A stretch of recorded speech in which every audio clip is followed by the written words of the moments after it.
लेते हैं श्वास तेरी कृपा से तनु दुख बखान क्या करूं मैं राखों के ढेर का चपटी भभूत में खजाना कुबेर का हे गंगाधर मुक्ति द्वार ओमकार तू भोले ओमकार तू आयो शरण तिहारी शंभु तार तार तू। जब कृपा होती है भगवान शिव की, जब करुणा होती है भगवान शंकर की, जब दया होती है भगवान शंकर की, तब कहीं भगवान शिव की भगवान शंकर की कथा श्रवण करने का सौभाग्य आप और हमको प्राप्त होता है।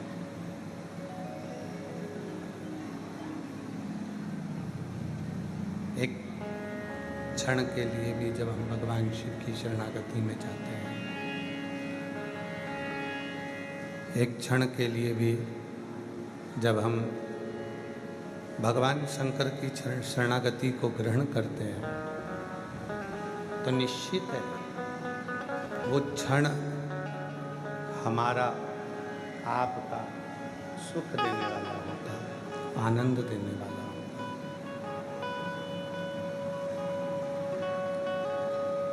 जैसे बेलपत्री के वृक्ष के नीचे बैठकर शंभु शंभु शंभु शंभु शंभु, जैसे बेलपत्री के वृक्ष के नीचे बैठकर भूलवश भी अगर भगवान शंकर का नाम हमारी वाणी से, हमारे मुख से निकलता है,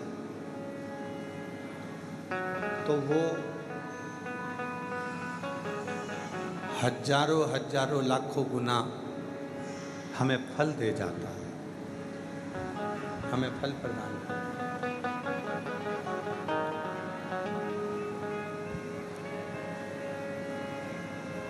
शिव केवल एक मानव के लिए या मनुष्य के लिए ही नहीं, भगवान शंकर तो सर्वस्व के, सबके, चाहे वह जलचर हो, थलचर हो, वायुचर हो, कोई भी जीव, सबके लिए सम कृपा करने वाले होते, सम कृपा करने।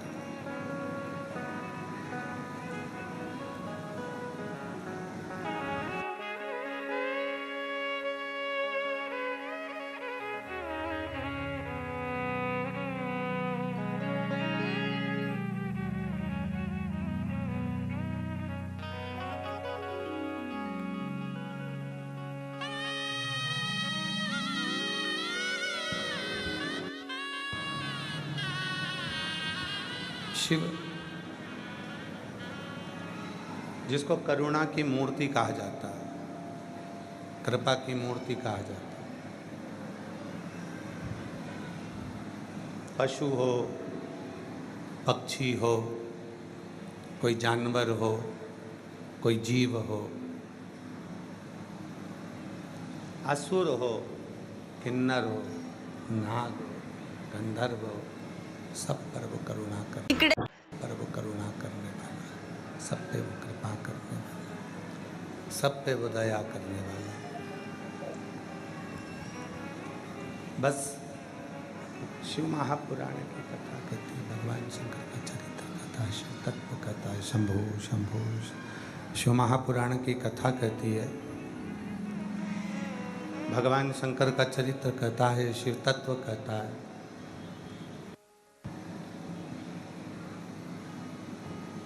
शिव को पुकारने के लिए केवल विश्वास की जरूरत, थोड़ा बेस डालो, बेस उसमें, और आवाज़ें ऊपर के स्पीकर नहीं चल रहे हैं, एक बार एक व्यक्ति को भेजो, सब सुने स्पीकर हो। शिव एक विश्वास से प्रकट होते हैं। आप बाहर भी आवाज़ नहीं आ रही है क्या? अंदर पंडाल में भी आवाज़ नहीं है। भगवान शिव एक विश्वास से प्रकट होते हैं। शंकर की भूमि पर कथा सुन रहे हैं, थोड़ा ध्यान लगाकर सुनना, सावधान।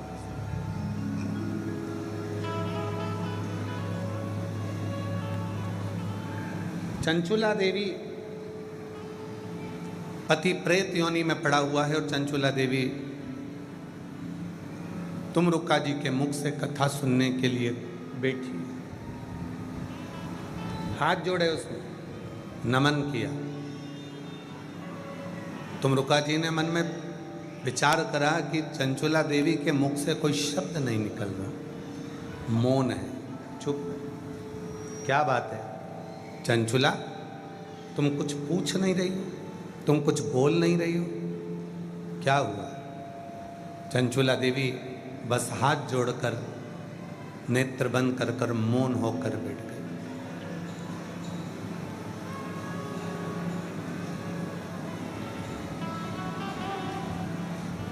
मेरे मन की एक अभिलाषा है, बस वो अभिलाषा जिस दिन मेरी पूरी होगी, मैं जान जाऊंगी कि शिव कंकर कंकर में शंकर बनकर विराजमान है।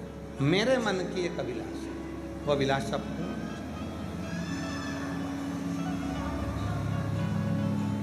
तुमरुका जी ने, भगवान देवाधिदेव महादेव जब शिव महापुराण के यजमान बनकर बैठे, पाटीदार जी शिव पुराण में लिखा है,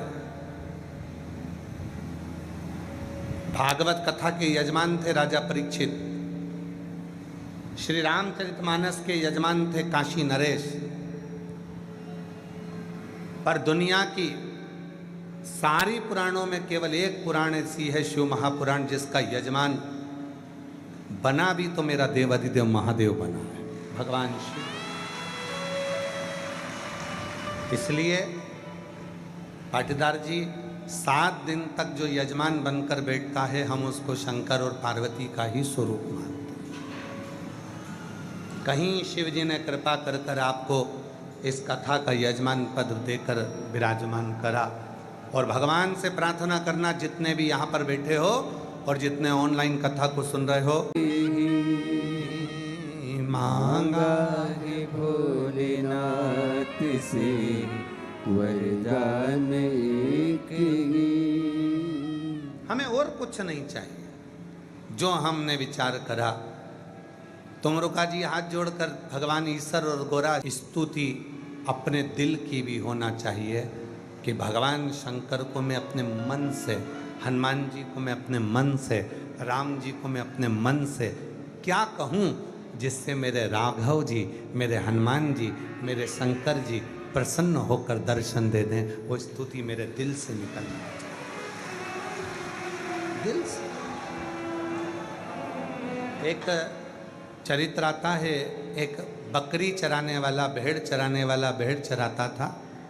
आप लोगों के गांव में भी अगर भेड़ चराने वाले आते होंगे तो आप लोग देखते होंगे, भेड़ चराने वाला, बकरा बकरी चराने वाला, भेड़ चराने वाला रात्रि के समय पर सारी भेड़ों को एक जगह इकट्ठा कर लेता है, बैठ जाता है, और रोज उसका नियम है, शाम का समय होता, भेड़ों के पास में बैठकर, तो मुझे संभाल ले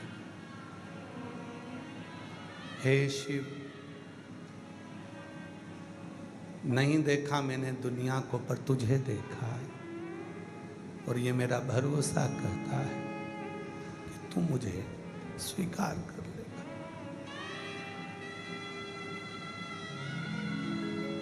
स्वीकार है, तेरे आश्रित, तेरे आश्रित। एक स्तुति अपनी होना चाहिए, अपनी तरफ से। कई बच्चे नवयुवक लड़का लड़कियां कहते हैं कि हमारी लाइफ क्या है, आने वाला समय क्या है। मैं नवयुवक बेटा बेटियों से कहता हूं कि अगर एक बार शिव को तुमने अपना बना लिया तो तुम्हारी लाइफ कैसी होगी वो निश्चित निर्णय देगा और वहीं लेकर जाएगा जहां तुम उन्नति की सीढ़ी पर चढ़ सकते हो। जहां तुम उन्नति की सीढ़ी पर चढ़ सकते हो।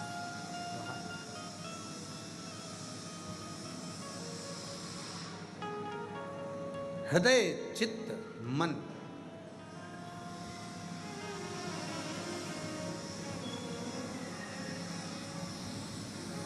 उससे लगा लो,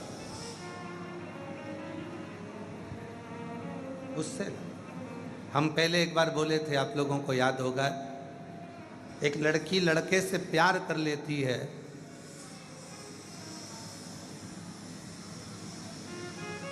और जब प्यार हो जाता है तो खर्चा जिससे प्यार किया वही उठाता है। मोबाइल में बैलेंस भी वही डलवाएगा, झुमका भी वही दिलाएगा, कपड़े भी वही दिलाएगा, चाउमीन भी वही खिलाएगा, गोलगप्पा भी वही खिलाएगा। प्यार किया है तो खर्चा वही उठाएगा। उसी तरह आप भी शिव से प्यार कर लो, प्रेम कर लो, तुम्हारी जिंदगी का सारा बोझ वही उठाए।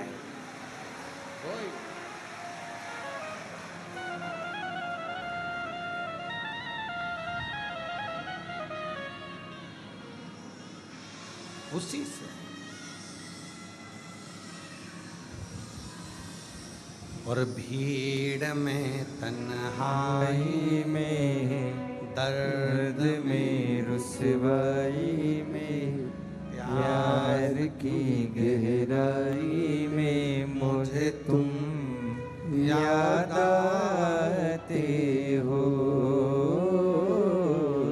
मुझे तुम याद आते हो। प्रेम शिव से करो। दुख आया पहले वो खड़ा हुआ, तकलीफ आई पहले वो खड़ा हुआ, कष्ट आया पहले वो खड़ा हुआ जिससे तुमने स्नेह किया।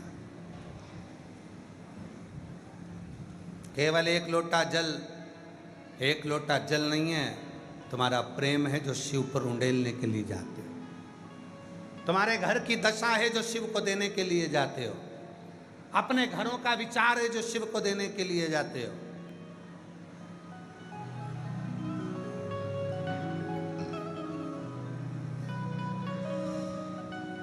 मंदिर जाते होगे, दूसरे मंदिर में भी आप जब जाते होगे तो वहाँ पर पंडित जी आपके हाथ में इतना बड़ा तांबे का पात्र होता है, उसमें तुलसी डली होती है। आप हाथ आगे करते हो, वो जल देते हैं, तुम पीते हो। बोलो बोलो, सही है कि गलत है? पीते हो, वो पंडित जी देते हैं हाथ में और तुम लेते हो। कभी पंडित जी से पूछा कि ये जल की महत्वता इतनी क्यों है? तो पंडित जी बताएंगे, यहाँ पर हजारों लोग आते हैं, स्तुति करते हैं, आरती होती है, घंटियाँ बजती है, मंत्र बोले जाते हैं, उसकी तरंग पानी में जाती है, पानी हल्का सा कंपित होता है और उस पानी के अंदर ऊर्जा उत्पन्न होती है। वो जल पीते से ऊर्जा हमारे अंदर आती है और हमारे संचित पापों को समाप्त कर देती है। इसलिए चरणामृत को पिया जाता है, इसलिए चरणामृत लिया जाता है, चरणोदक लिया जाता है, भगवान का सुंदर जल लिया जाता है। जरा विचार करना, मंदिर में रखे हुए उस जल में तेज आता है और वो जल पीते से ही हम में तेज आ जाता है। उसी तरह अपने घर के मटके में, अपने घर के हंडे में, अपने घर की टंकी में, अपने घर के पानी में, जब वो मटके में पानी रहता है, हंडे में पानी रहता है, टंकी में पानी रहता है, उसमें से आप एक लोटा जल भरकर शिव के पास लेकर जाते हो। वो रसोई घर होता है, जिस रसोई घर में से पानी भरकर तुम जाते हो। रसोई घर के अंदर जो मटका है, हंडा है, टंकी है, उसका पानी लेकर जाते हो। दिन भर रसोई घर में क्या बात हुई, क्या क्लेश हुआ, क्या आप शब्द बोले गए, क्या हो रहा है, कौन चिड़चिड़ कर रहा है, क्या हो रहा है, ये रसोई घर में सब चलता है। और रसोई घर की तरंग उस पानी में जाती है। उस पानी को लेकर आप घर के अंदर से बाहर निकल कर जाते हो। घर के अंदर से जब निकलते हो, पूरा वास्तु उस जल के अंदर आ जाता है, पूरा क्लेश जल के अंदर आ जाता है, पूरी परेशानियां जल के अंदर आ जाती है, सारे घर के व्यक्ति का टेंशन जल के अंदर आ जाता है। और वो जल जब महादेव को चढ़ता है तो तुम्हारा घर अपने आप पवित्र होना प्रारंभ हो जाता है, वो जल शुद्ध हो। बच्चा, अगर आपको भी लगता है कि फीस को कहा गया जल चढ़ाकर वापिस लेकर आओ, अपने घर में प्रक्षण करो। जब हम जल चढ़ाते हैं, शिव पर चढ़ते ही वो जल शंकर की जटा पर जल पहुंचा तो गंगा जल हो गया। शिव के शिवलिंग पर चढ़ते ही जल गंगा जल हो जाता है। सप्त नदी, सप्त सरोवर, सारे तीर्थ सब कुछ वही है। और वो जल हमारे घर आकर प्रोक्षण करने पर सारी हमारे अंदर की जो नेगेटिवता है वो बाहर निकलती है और ऊर्जा घर में प्रवेश करती है, वो घर में प्रवेश कर।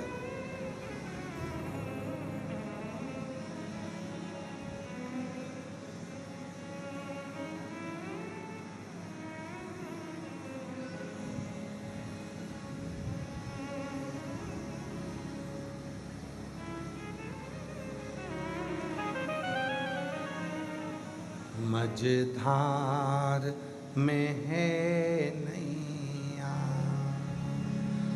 कश्ती भी पुरानी है।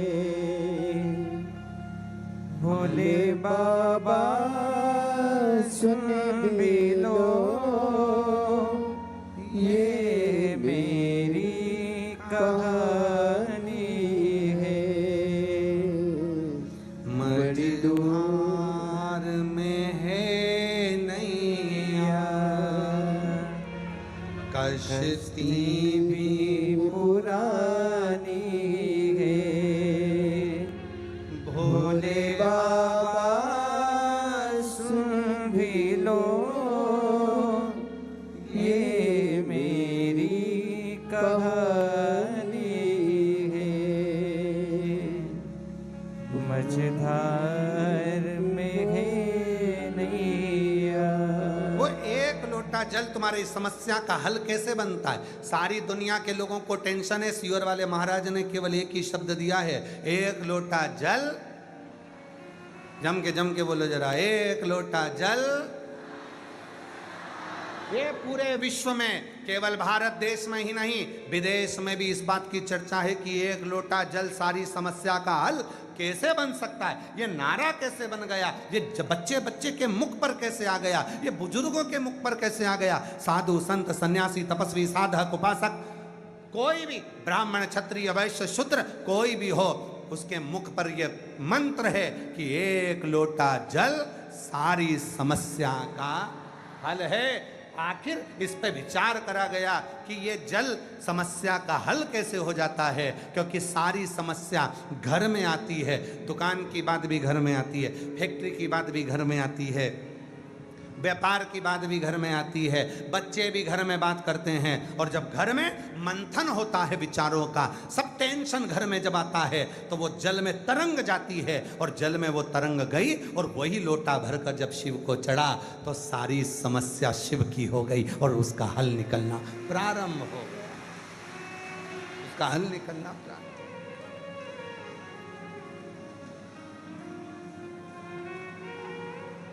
वो हल निकला।